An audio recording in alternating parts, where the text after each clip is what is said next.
Good day everyone, and today we are going to be learning how to make a back neckline with loops. So the first thing I went ahead to do was to take on my slanted part the full length of that place, which was 11.5 inch. And now on the modesty panel, I'm going to be measuring, adding 1.5 inch, which is going to make it 13 inches. So I will just be folding it like so to form a rectangular shape, and this is how I finished stitching it, and I'm just trimming the edges, and this is how it should look. So the next thing I went ahead to do, if there's light in your side, you can just iron it to make it smooth. But the next thing I went to do was to fold my loops, which is going to act as a channel. So I'm going to be placing the satin facing the right side, and also the lace too. They will both be facing the right side because we're going to be using the line to turn them. And now what I'm just doing is I'm just measuring.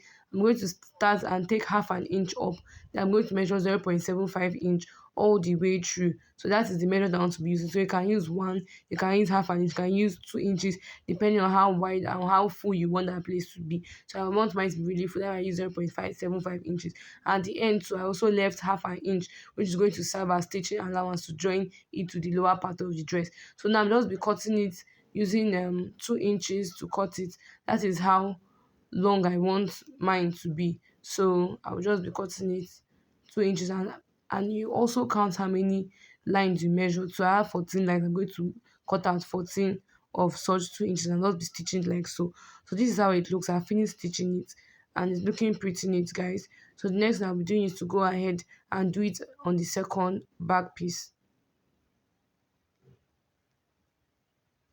So after stitching both ends, guys, this is what it looks like. This is what it should look like. Then the next thing I had to do was to take my modesty panel, so I can just place it at any of the back pieces. So I went ahead to use the right one.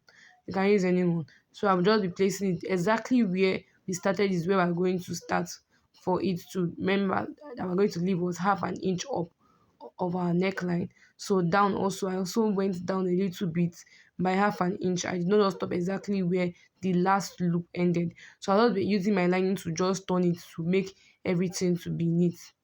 You understand? So just like I said at that point, the sewed it down by half inch. So just like you can see my hand demonstrating, we just use it to cover up everything. Now I'm doing it for the both sides. So this is how it looks, guys.